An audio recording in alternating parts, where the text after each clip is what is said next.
Hello बच्चों। आज मैं आपको वर्कशीट नंबर 5 करवाऊंगी क्लास 9th की। ठीक है, जिसकी डेट हमारे पास 15 जुलाई 2020 थी। कई बच्चे ये वर्कशीट कर चुके हैं और कई बच्चों की ये वर्कशीट अभी भी रह रही है। जैसे कि आप सभी जानते हो अब आपके एग्जाम आने वाले हैं, तो जिन बच्चों ने ये वर्कशीट कर ली है वो एक बार इसको और अच्छे से रिवाइज कर लें। ठीक है, और जिन्होंने नहीं की है वो अब इस वर्कशीट को कर लें, क्योंकि वर्कशीट्स आपके लिए बहुत इंपॉर्टेंट है। ठीक है ना। चलिए देखते हैं आज की वर्कशीट। ये 5 नंबर की जो वर्कशीट है इसमें हम क्या सीखेंगे सॉरी। तो इसमें हम रैशनल और इरेशनल नंबर्स के बारे में जानेंगे। आप सभी को पता है कि रैशनल नंबर्स वो नंबर्स होते हैं जिनको हम पी अपॉन क्यू की फॉर्म में रिप्रेजेंट कर सकते हैं, और जबकि इरेशनल नंबर वो नंबर्स होते हैं जिनको हम पी अपॉन क्यू की फॉर्म में रिप्रेजेंट नहीं कर सकते। ठीक है, अब इसके साथ एक कंडीशन लगी होती है रैशनल नंबर में कि जो ये क्यू है ना वो कभी भी जीरो के इक्वल नहीं होना चाहिए, कभी भी नहीं होना चाहिए। ठीक है ना। देखिए यहाँ पर आपसे कह रहे हैं children you are the familiar with the multiplication and division of rational number, let's see few examples. तो आपको यहाँ पर कुछ एग्जांपल्स दे रखे हैं रैशनल नंबर के, जिसमें आपको मल्टीप्लीकेशन और डिवीजन बता रखा है। ठीक है, जैसे कि आप देख रहे हो यहाँ पर लिखा है 3 × 5 = 15। तो क्या 15 रैशनल है या इरेशनल है? बिल्कुल रैशनल है। और क्यों रैशनल है? क्योंकि हम इसको पी अपॉन क्यू की फॉर्म में रिप्रेजेंट कर सकते हैं। ठीक है ना, तो यहाँ लिख दिया हमने ये रैशनल है। फिर ये कह रहा है 1.2 इंटू में 3, तो आंसर आया 3.6। अब क्या 3.6 रैशनल है? बिल्कुल रैशनल है, क्योंकि हम इसको भी पी अपॉन क्यू की फॉर्म में लिख सकते हैं।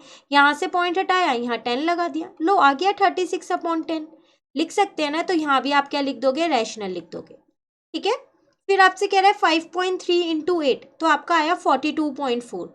तो 42.4 रैशनल है इरेशनल है? तो पॉइंट हटाया, यहाँ पर 10 आ गया, तो ये भी तो रैशनल बन गया पी अपॉन क्यू की फॉर्म में, तो ये भी आ गया आप पे रैशनल नंबर। ठीक है, उसके बाद आपसे क्या कह रहे हैं? अब डिवाइड वाले आ गए हैं। 32 डिवाइडेड बाय 2, तो जब आपने 32 को 2 से डिवाइड किया तो 16 आया। तो 16 आपका रैशनल है इरेशनल है? रैशनल है, इसको पी अपॉन क्यू की फॉर्म में 16/1 लिख दो, तो आप यहाँ लिख दोगे 16 इज रैशनल नंबर। ठीक है, फिर कह रहा है 4.2 डिवाइडेड बाय 3। अब 4.2 को 3 से डिवाइड किया तो आंसर आया 1.4। तो क्या 1.4 रैशनल है या इरेशनल है? पॉइंट हटाओ, नीचे 10 कर दो, रैशनल है, तो 1.4 इज रैशनल नंबर। ठीक है, चलिए अब आगे बढ़ते हैं। यहाँ पर हमसे कह रहा है you must have notice that when a rational number are multiplied और divided the answer is also a rational number. कह रहा है जब हम एक रैशनल नंबर को मल्टीप्लाई या डिवाइड कर रहे हैं रैशनल नंबर से, तो आंसर मेरा रैशनल नंबर ही आ रहा है। Now let us see how we multiply और डिवाइड इरेशनल नंबर। अब अगर हम बात करें इरेशनल नंबर की, जिनको हम पी अपॉन क्यू की फॉर्म में नहीं लिख सकते हैं, तो फिर उसमें कैसे होता है ये मल्टीप्लीकेशन और डिवीजन? चलो चेक करते हैं। देखो यहाँ पर आपसे कह रहा है अगर हम √2 को √3 से इंटू करेंगे, तो मैं रूट वाले नंबर्स को एक साथ लिख लेती हूँ ना, एक ही बार रूट लगा देती हूँ, तो मेरा आंसर आ गया √6। अब √6 को तो मैं पी अपॉन क्यू की फॉर्म में नहीं लिख सकती, तो इसका मतलब ये मेरा इरेशनल नंबर है। ठीक है, अब अगर मैंने √2 को √2 से इंटू किया, तो इसको भी मैं ऐसे लिख देती हूँ, एक ही बार रूट लगा देती हूँ, तो ये आ गया √4। अब 4 तो 2 का स्क्वायर होता है ना, तो इसका मतलब 2 आ गया। आया नहीं आया? तो इसका मतलब 2 मेरा क्या हो गया? Rational number. क्यों? क्योंकि उसको मैं पी अपॉन क्यू की फॉर्म में लिख सकती हूँ। 2/1 बन गया मेरा रैशनल नंबर। ठीक है ना।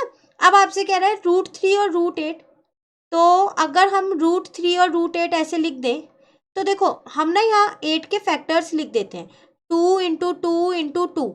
अब इन दोनों 2 का एक 2 तो बाहर आ गया, अंदर क्या बचा? एक 3 बचा और एक 2 बचा, 3 × 2 = 6 हो गया। तो हमने तो अभी ऊपर किया है कि √6 हमारा इरेशनल है, तो फिर 2√6 भी क्या होगा? मेरे पास इरेशनल नंबर होगा, क्योंकि √6 को मैं पी अपॉन क्यू की फॉर्म में नहीं लिख सकती हूँ। ठीक है, चलिए आगे बढ़ते हैं। यहाँ कह रहा है √3 और मल्टीप्लीकेशन में इसके साथ क्या है? 2 + √5। तो देखो अगर मैं इसको यहाँ पर, आपको पता है कि ये जो √3 है इस 2 के साथ भी मल्टीप्लाई का, और √3 जो है इस √5 के साथ भी है, तो 2 × √3 + √5 × √3, तो ये तो मेरा 2√3 बन गया, और ये कितना बन गया? √15।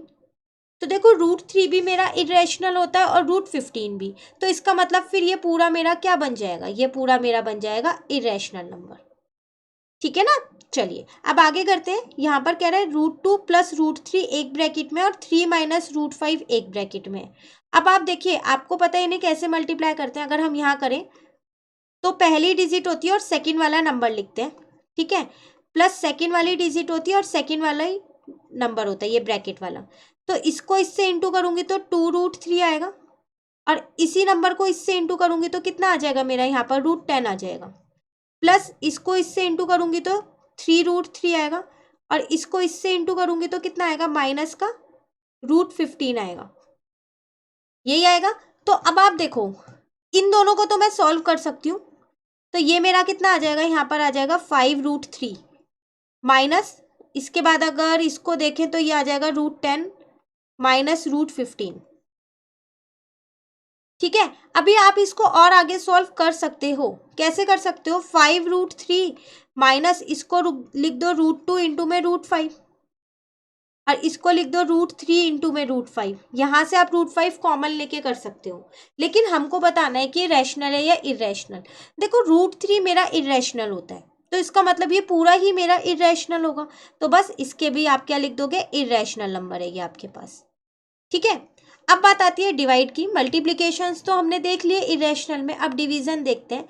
देखो 3√3 अपॉन में √3 है, तो √3 से √3 तो कट गया, आंसर कितना आ गया 3। तो 3 मेरा रैशनल है या इरेशनल है, रैशनल है, क्योंकि इसको मैं P/Q की फॉर्म में लिख सकती हूँ। तो इसका आंसर आपका आ जाएगा रैशनल नंबर। ठीक है ना, ये बहुत ही ज्यादा इंपॉर्टेंट है, आपको रैशनल और इरेशनल में डिफरेंस पता होना चाहिए, और चैप्टर नंबर 1 की स्टार्टिंग ही यही है आपके पास, है ना। चलिए अब बात करते हैं √10 की और √2 की। डिवाइड करना है, तो क्या मैं इनको एक ही रूट में लिख सकती हूँ, बिल्कुल लिख सकती हूँ ना। तो इसको इससे कट कर दिया, मेरा आंसर आया √5। अब √5 रैशनल है इरेशनल है, तो ये आ गया मेरा इरेशनल नंबर, तो 7 भी हो गया। तो अब आपको पता चल गया कि इरेशनल नंबर्स कौन से होते हैं और रैशनल नंबर्स कौन से होते हैं। चलिए अब आगे बढ़ते हैं। यहाँ कह रहे हैं children now you can try to solve this. तो अब आपको ये क्वेश्चन सॉल्व करने हैं, ठीक है। यहाँ मैंने सॉल्व कर रखे हैं, देखो हम यहीं से देखते हैं, सेम वही क्वेश्चंस मैंने लिखे हुए हैं। तो आपसे यहाँ पर क्या कह रहा है, ये कह रहा है can we get an irrational number by multiplying 2 rational number. अगर मैं 2 रैशनल नंबर्स को मल्टीप्लाई करूँ तो क्या मुझे कभी इरेशनल नंबर मिल पाएगा। तो एग्जाम्पल लेके करके ही ना देख लें हम। तो एक रैशनल नंबर 2 ले लिया, एक रैशनल नंबर 3 ले लिया, मल्टीप्लाई किया तो 6 आया, ये भी मेरा रैशनल ही है। उसी तरीके से एक रैशनल नंबर 10 ले लिया, एक रैशनल नंबर 20 ले लिया, मल्टीप्लाई किया तो 200 आया, तो ये भी मेरा रैशनल है। तो आप कोई से भी 2 रैशनल नंबर्स को मल्टीप्लाई कर लो, हमेशा आपका आंसर जो है ना वो रैशनल नंबर ही आएगा। तो हमको कभी भी 2 रैशनल नंबर्स को मल्टीप्लाई करके इरेशनल नंबर नहीं मिल सकता, कभी नहीं मिल सकता, इसलिए इसका आंसर यहाँ पर आ गया नो। ठीक है, चलिए सेकंड क्वेश्चन देखते हैं। कह रहा है आपसे can we get a rational number by multiplying 2 irrational number. तो फिर क्या ऐसा हो सकता है कि मैं अगर 2 इरेशनल नंबर्स को मल्टीप्लाई करूं तो एक रैशनल नंबर आ जाएगा। तो मैंने लिख दिया यस, साथ के साथ में एक एग्जाम्पल भी दे दिया। वो क्या दिया, अगर मैं √2 को √2 से मल्टीप्लाई करूंगी ना तो मेरा आंसर 2 आ रहा है, और 2 जो होता है वो मेरा रैशनल नंबर होता है, तो बिल्कुल आ रहा है। तो अगर मैं 2 इरेशनल नंबर्स को मल्टीप्लाई करूं तो मेरा रैशनल नंबर आ सकता है। ऐसा नहीं है हर बार आएगा, नहीं, आ भी सकता है और नहीं भी आ सकता। क्यों, क्योंकि अगर आप √2 को √3 से इंटू करोगे तो √6 आएगा, ये आपका इरेशनल है। तो एक इरेशनल नंबर को दूसरे इरेशनल नंबर से मल्टीप्लाई किया तो आंसर इरेशनल आया। तो दोनों चांसेस है, रैशनल भी आ सकता है और इरेशनल भी आ सकता है। लेकिन हाँ, अगर आप 2 रैशनल नंबर्स को मल्टीप्लाई करोगे तो कभी भी इरेशनल नंबर नहीं आ सकता। ठीक है, ऐसे आपके पास true false, filling the blanks या 1 मार्क के क्वेश्चंस में आ सकते हैं ये क्वेश्चंस। ठीक है ना, चलिए आगे करते हैं। अब क्वेश्चन 3 में हमसे कह रहा है सॉल्व द फॉलोइंग। तो सॉल्व करना है, √10 को √5 से मल्टीप्लाई करना है। ठीक है, दोनों पे रूट था, मैंने एक ही बार रूट लगा दिया। अब √10, इस 10 के फैक्टर्स 2 × 5 लिख लिया।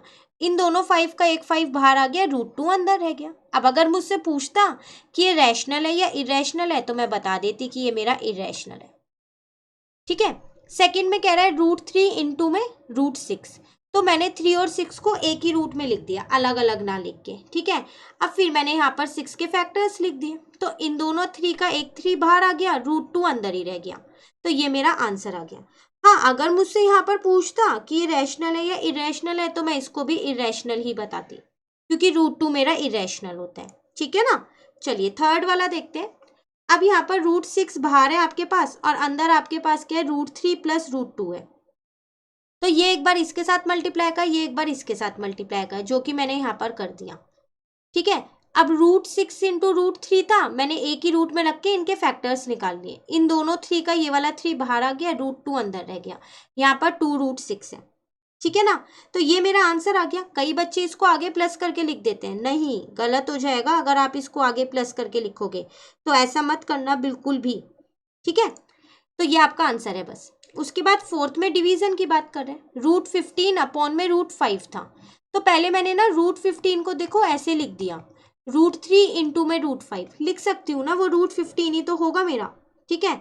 और यहाँ पर √5 था ही, ये मैंने कट कर दिया, तो मेरा आंसर कितना आ गया, √3। अगर पूछेगा रैशनल है या इरेशनल है, तो मैं कह दूंगी इरेशनल है, ठीक है ना।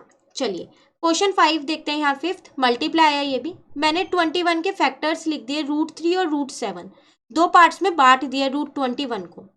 अब आप यहाँ ध्यान से देखो, ये √7 है, ये √7 है, दोनों को मल्टीप्लाई करोगे तो 7 आएगा, और ये वाला √3 ऐसी है, ये आपका आंसर आ गया, ठीक है नहीं, ठीक है। चलिए अगला देखते हैं, सिक्स्थ वाला।